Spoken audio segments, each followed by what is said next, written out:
भारत का औसत आयु अभी कितना है? गूगल पर चले जाइए, बता देगा। 60 साल है। 99 महाराज ने तो 130 करोड़ ऐसा ही है। 99 तक सब लोग जिए लगेगा तो 300-400 करोड़ हो जाएगा, हिलना डुलना मुश्किल हो जाए। चलिए साहब, 60 साल औसत आयु अभी भारत का चल रहा है। अच्छे, आयु के हिसाब से भी मजा लेना चाहिए कि नहीं लेना चाहिए? इसमें कोई खराबी नहीं है। देखिए, जिंदगी मिला है आनंद लेने के लिए, आनंद लेना चाहिए। तो 60 साल में 30 साल तो बीत जाता है नौकरी खोजे में। सच्ची बात है। लगते लगते ज्वाइनिंग करते करते एक आध साल ट्रेनिंग करते 30 हो जाता है। उसके बाद शादी का बात चलता है, वो भी एक आनंद है। और भी अगर बढ़िया जगह हो गया, देखा सुनी, फोटो पर मत जाइएगा, अंदर की बात बता रहे हैं।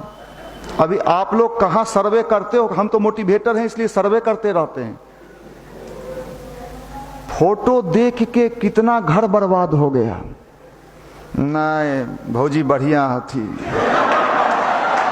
अब और फोटो आया, देखो तो निशांत जी कैसन होता। निशांत जी भी मोहर मार दिए, नहीं ठीक लड़की, ठीक है बढ़िया है। अच्छा, अब वो फोटो के बाद शादी हुआ। 1 साल के बाद उसके घर में जब आप पहुंचिएगा, पूछिएगा उनके माता पिता से, पुतहु के का हाल से, का तो फंसा दे लो मिल के सब। काहे भाई? फोटो देख ले हलुल तो लप लपाए हलू है? बड़े खतरे हैं इस दुनिया में, बाप रे बाप। चेहरा कुछ रहा हो और भीतरे कुछ मलमलायल रहा हो। इसलिए हम तो जैसे चेहरा आता है हमारा लग मलमलाते, तो हम उसका आंख एक टक से देखते रहते हैं। समझ जाइए, जिसका आंख नहीं ज्यादा फलके समझिए वो चोर है। कुछ भी उस पर कभी विश्वास मत करिए। आप लोग का तो देखते हैं बहुत मलमलाते रहता है। इसलिए भैया इसका नाम अध्यात्म है। और इसलिए भारत के लोग दुनिया में जहां जहां गए वहां भारत के संस्कृति का प्रचार हुआ। आप बताइए, भारत का संस्कृति हरे राम। अच्छे, रोड पर अगर आपको कोई कहे हरे रामा हरे कृष्णा करने के लिए, तो लोग आप पर हंसेगा कि नहीं? अभी विदेश में सबसे ज्यादा लोग कौन सा पूजा कर रहे हैं पता है? इस्कॉन वाले लोग। अगर आप खोजिएगा, आप ही की संस्कृति है वो, उसका नहीं है। हरे राम, अच्छा बड़ा आनंद हो के वो हरे रामा हरे कृष्णा कीर्तन गाते चलता है रोड पर, ब्रिटेन में, कनाडा में, जर्मनी में है। और वो आनंदित रहता है, गीता देता है पढ़ने के लिए। आप मथुरा कभी जाने का मौका मिले, वहां इस्कॉन का मंदिर है, और तो वो आप देखोगे साहब, तो आपकी चीजों को दुनिया लेना चाह रही है, लेकिन आपके पास वो चीज रहे तो आप मनुष्य तो बन जाओ। अरे धन दौलत रुपया पैसा तो आपको आ ही जाएगा, उसके लिए बहुत चिंता करने की बात नहीं है। लेकिन अगर हम मनुष्य नहीं बन पाए तो जीवन का वास्तविक आनंद नहीं मिल पाएगा। इसलिए जीवन का अगर वास्तविक आनंद लेना है, मस्ती वाला आनंद लेना है, आनंदित, तो आप इसका आनंद लीजिए। छात्र जीवन में भी जब तक आप भीतर से आनंदित नहीं रहिएगा, पढ़ने में मन लगेगा? कितना भी कोशिश कर लीजिए। देखिए, एक बात तो हम लोग भी तो पढ़े हैं ना, मूर्ख तो नहीं है। जबरदस्ती किताब लेके बैठ जाना अलग बात है। किसी के डर से, भय से, अपने डर से भी, दूसरे का भय हटा दीजिए। कई बार तो इंसान अपनी मजबूरी में किताब लेके बैठता है कि नहीं बैठेंगे तो आगे क्या होगा। लेकिन अगर उसी चीज को आनंदित होके, प्रसन्न होके, उसमें मजा लेके किया जाए, तो उसके रिजल्ट में अंतर आएगा कि नहीं आएगा? अध्यात्म इसी का नाम है।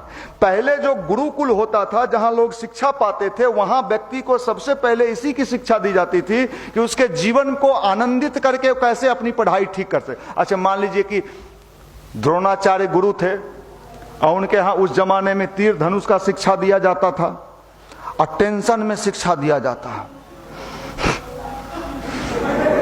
क्या होता? दुनिया के सबसे बड़े धनुर्धारी वो बनते। अभी क्या है, टेंशन में शिक्षा ले रहा था, सर वो वाला पढ़ाइए सर। सर पढ़ा भी देंगे तो आप नहीं समझ पाओगे। तो इसके लिए क्या चाहिए, मेंटल फिटनेस। कौन फिटनेस? Mental fitness.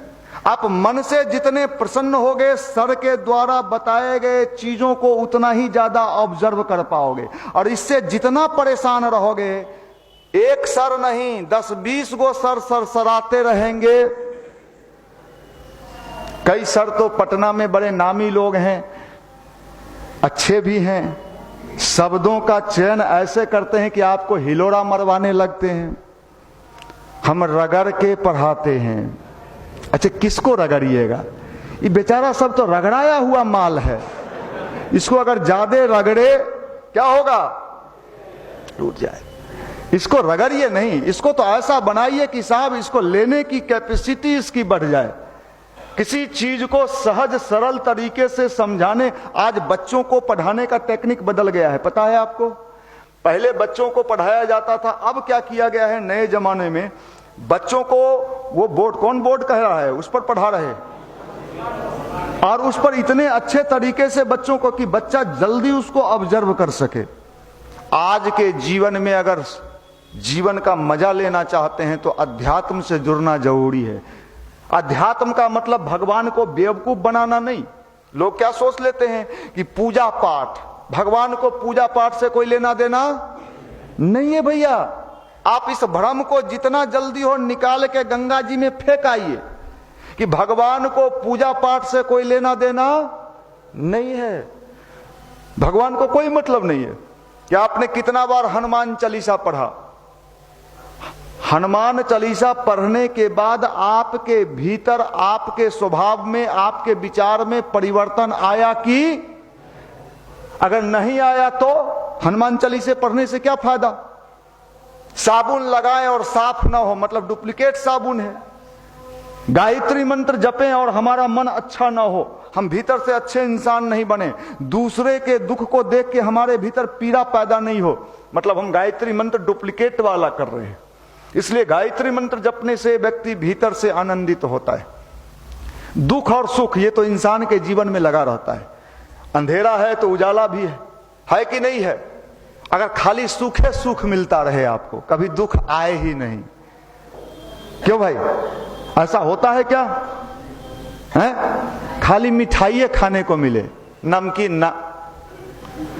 अच्छा, 1 महीना किसी कमरे में आपको बैठा दें, कहे खाली मिठाई खाओ, नहीं भाई मर जेबो भाई, कहिएगा कि नहीं कहिएगा?